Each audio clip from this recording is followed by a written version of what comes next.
The topic of cheating in gaming is one of the most contested and heated debates, even more so when it touches highly competitive games like Valorant, Dota, Counter-Strike, and other major titles. Fighting games are no different. There still is a threat of a player gaining an unfair advantage during matches, but it's more often than not the result of a very different process than just installing a wall hack or getting rid of the fog of war. Cheating in fighting games is a more complex issue, which shares some similarities with other transparent information games, like chess, where players are given all the information about the game state and it's just down to their own skill in terms of making the correct choice and proper reaction to actually win.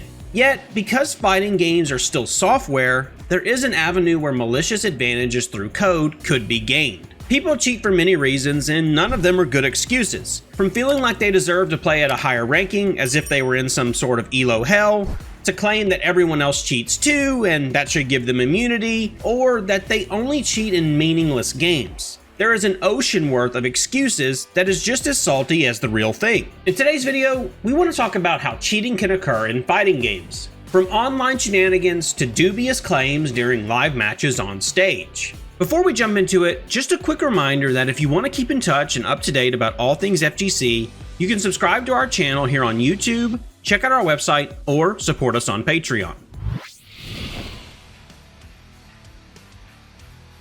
Cheating is most simply defined as any unfair advantage for a player or team over another. In many games, this takes the shape of unfairly gaining a piece of information. For example, wall hacks and player boxes are the most clear-cut examples of cheating there is. These tools create an unfair playing field, giving players more information than their opponents. This category is very rare because of the transparent nature of fighting games. In fighting games, players generally know everything happening on screen. No hidden information would then be acquired and given to the other player to gain that unfair advantage. The second most common form of cheating is on the execution of the game. Aimbot tools that direct one's aim toward an opponent automatically fit into this category. Maybe the two most common examples of a cheat via execution in fighting games are auto-blocking cheats, which make their player character automatically block opponents' attacks if they can, and macros, single inputs that actually activate what is supposed to be a series of inputs, like pressing only one key, resulting in a difficult special. It's easy to confuse this with something like modern controls in Street Fighter 6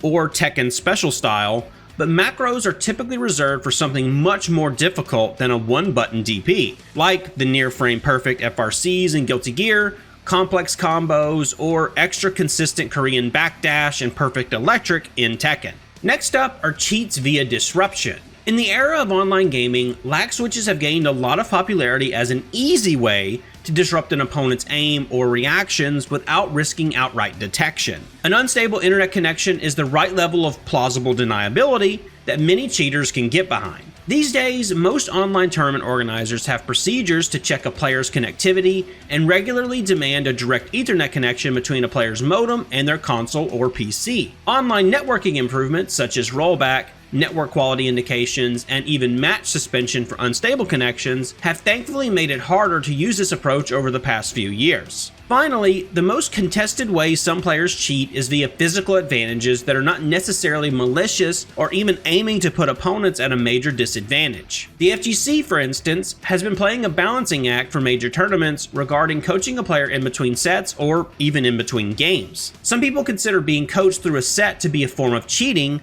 while others think the practice should also be normalized. For the most part, this is something that TOs across the whole genre don't have universally agreed rules on. Instead, the scene that builds around a certain game might develop its own guidelines. Another in-person way people cheat, or is argued that people cheat with, is by watching their opponent's inputs.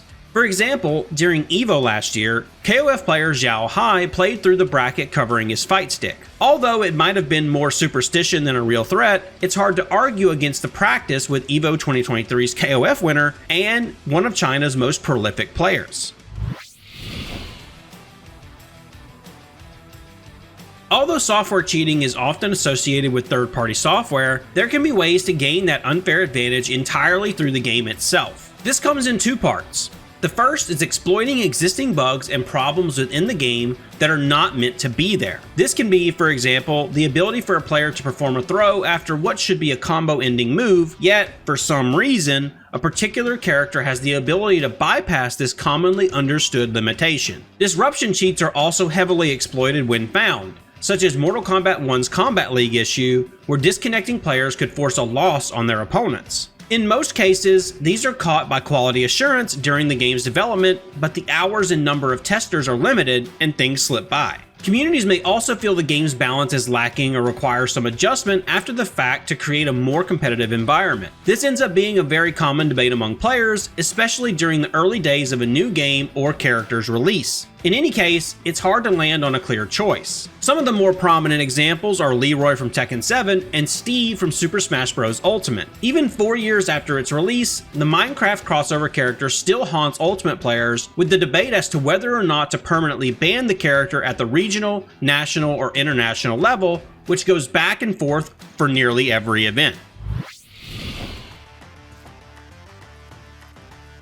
Cheating with hardware is still more complex, and in many ways, even muddier. For a time, hitboxes were considered right on the line, if not over, for cheating in fighting games. This is due to many quality of life improvements, including the simultaneous cardinal inputs it allowed, which is something that is impossible in traditional fight stick setups, or at the very least, way harder to achieve for the average player. For a brief time, it created a discussion about the controller arms race, but as hitboxes became more commonplace, fewer people tended to label them as cheat boxes. That's not to say that it didn't have any advantages, however. Daigo's insane Gafro box was an early catalyst for the topic, and did a good job of showcasing the perks that just a few extra buttons and a lack of stick might have. Even with normal leverless controllers, the sneaky SOCD shortcuts led to Capcom updating their antique competitive rule set. GameCube's Super Smash Bros. Melee controller is another example of hardware getting in the way of fair competition and requiring extensive debates to solve. The controller itself has a series of small notches for its upper left joystick. For 99% of games on the GameCube, this is a non-issue and just one of the many quirky features of the controller. But for competitive Smash, this is a major topic, as is the whole controller modification field. Melee players will either buy or file extra notches on the controller to ensure they hit the best sweet spots for certain moves. Ever since the practice gained momentum,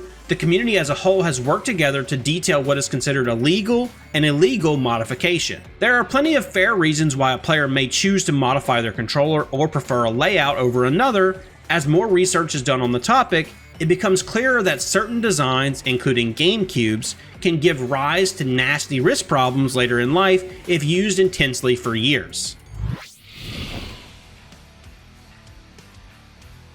Although not generally considered cheating, there is one more aspect of gaining an advantage that reaches beyond the confines of the game. Mind games in a competitive setting can be both silly and brutally efficient, depending on the players and the situation. Basically, every competitor has experienced a level of flow during matches. This is usually a state that puts the player in a calm yet focused level of play. But the most critical part is that you often do not want to leave this flow state if you don't have to. It is a taxing, controlled burn of mental energy, and constantly having to leave and enter it can cause immense exhaustion. The most natural way these breaks in flow arise is through technical issues during a match. This is why most major fighting game titles include a tournament mode that disables the pause menu, or how many fight sticks have a toggle for tournament mode, disabling pause altogether. But breaks in concentration can also be, or be perceived as, intentional. For example, look back at the DBFZ tournament during EVO 2018. When Sonic Fox requested a completely legal side switch after losing a match to Goichi,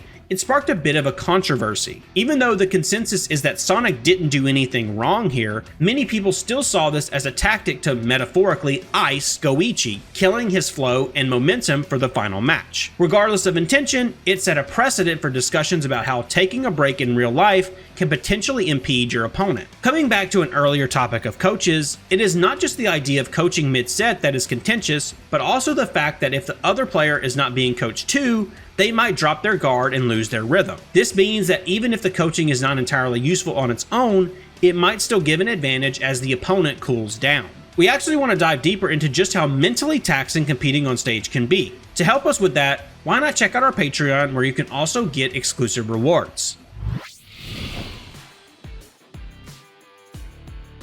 As far as developers are concerned, cheating in fighting games is a real thing, just not one worth prioritizing over other game mechanics, unlike competitive shooters or real-time strategy games. From a developer standpoint, there are two key barriers that make cheating much less prevalent. First is the fact that many of the fighting games demographics are played using a console. This naturally locks down the game's environment, making any type of software much harder to execute. Macros can still be a thing through third-party controllers, but as we mentioned earlier, these are largely useless without a player knowing when to use them best. The second reason is that cheating in a game with perfect information transparency and lockdown systems with frame-by-frame animations is not as powerful as in other genres. However, developers are keeping an eye on it. Riot Games, who are producing their much anticipated Project L fighting game, will likely not pass on the opportunity to tackle the issue at its roots, and their extensive experience in offline professional competition might also yield some interesting standards when it comes time to bring Project L to the big offline stages of fighting games.